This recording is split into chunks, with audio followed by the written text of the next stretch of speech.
Hi, and welcome to LinkedIn for Entrepreneurs. I'm your host, Julia Zata, a LinkedIn strategist and ghostwriter, and lover of all things practical when it comes to visibility strategies. This podcast is for service-based business owners who want to build their brand on LinkedIn, attract new clients, collaborators, and speaking engagements without overthinking every post or sounding like a corporate robot. And yes, we're going to keep it actionable and fun. Let's dive in.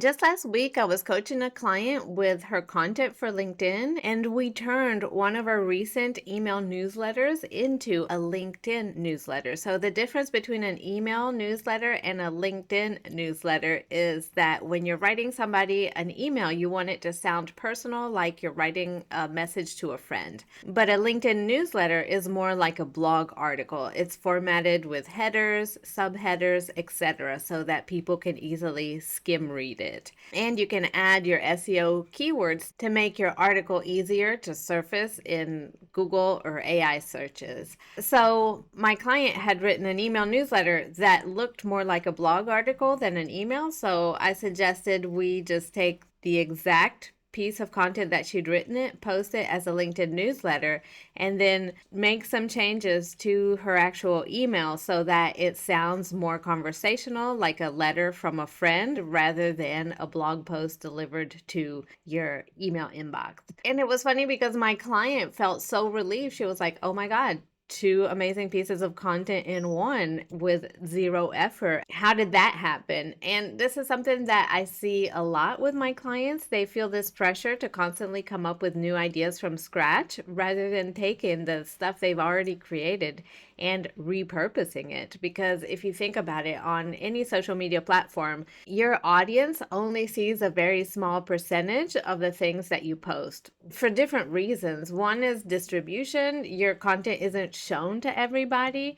The other reason is that people don't log into social media every day. So they just might not open the app the day that your post is going out there. And so they might miss pieces of content from you just because they're not as active on the platform as you might be. So all this to say, you're the only person that actually sees every single piece of content that you put out there, but the people that follow you and that want to hear from you only see maybe like 10% of what you put out there. And so it's important that you save time and energy by repurposing your content. And today's episode is all about how can we do that more efficiently. So here are 5 ways to repurpose your existing content for LinkedIn so that you can save some time on content creation. And be sure to listen all the way through to number 5 because it's the most overlooked style of repurposing out there.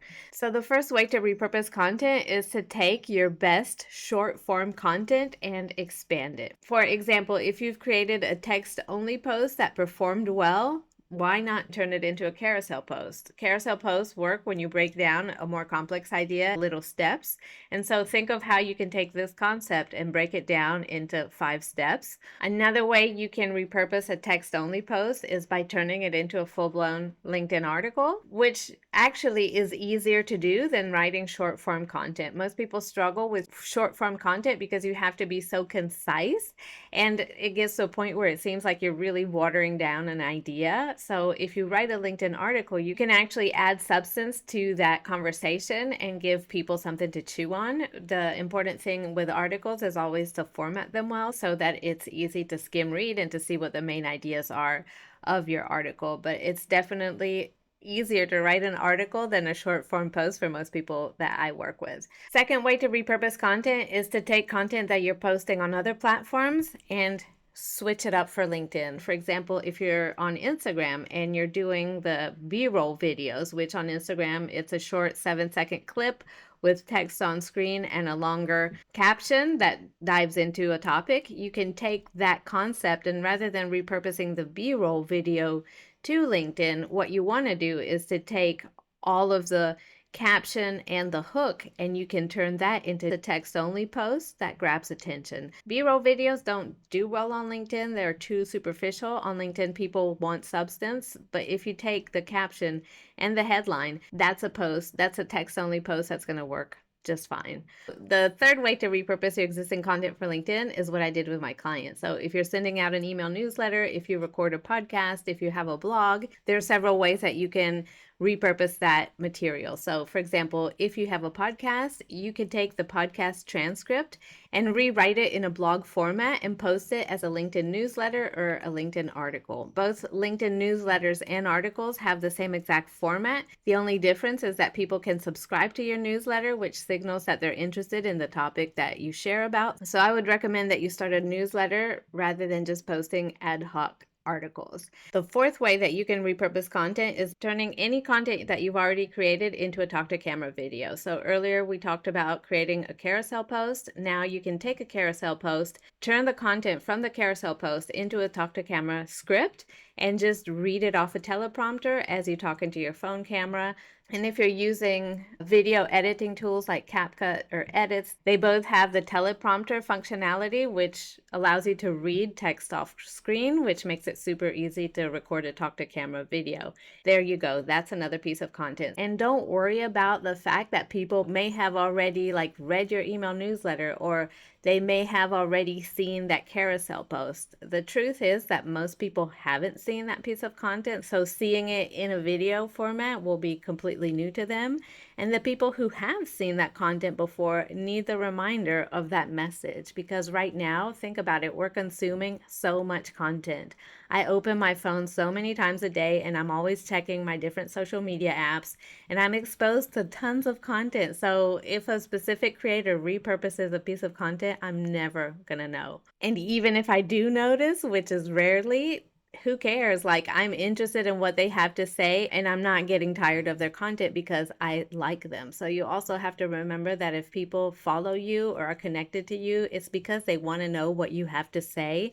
So don't be afraid of bothering people. They can unfollow you whenever they like, and it's no skin off your back. And so number 5, the last way that I recommend repurposing content is having seasonal topics. So depending on the industry that you're in, throughout the year, you hit different seasons that are linked to different topics. For example, I used to work for a health and safety company for events, and so their content was seasonal because in summer times there's festivals and rain and lightning, and so that's a specific seasonal type of content around health and safety. In wintertime, it's more about the cold weather, the ground freezing and it being more slippery, and potential fire caused by holiday candles and extra lights plugged in or heaters plugged in, right? So according to the different seasons of the year, there are recurrent topics that we can pick up from one year to the next and repurpose that content again. Another client that I have helps people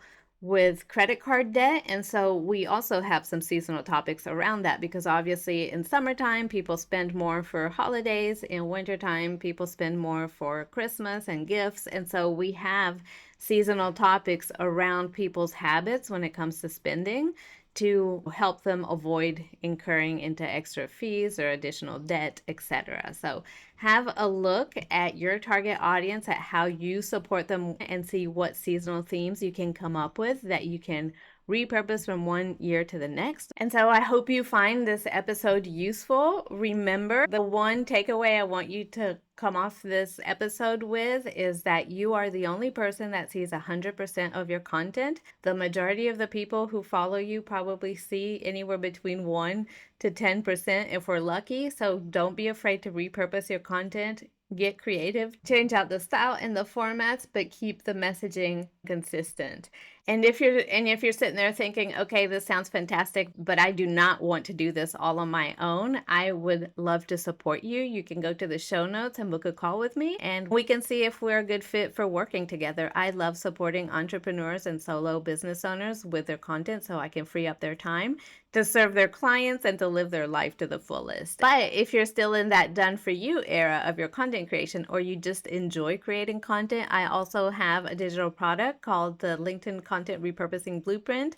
I will put a link to that in the show notes. So enjoy, and I will talk to you next week. Thanks for tuning in to LinkedIn for Entrepreneurs. If you found this episode helpful, please share it on LinkedIn or on your favorite social media platform. And if you really want to make my day, leave me a 5-star review on Apple Podcasts. It helps more business owners find this show. Thanks again for listening, and I'll see you in the next one. Bye for now.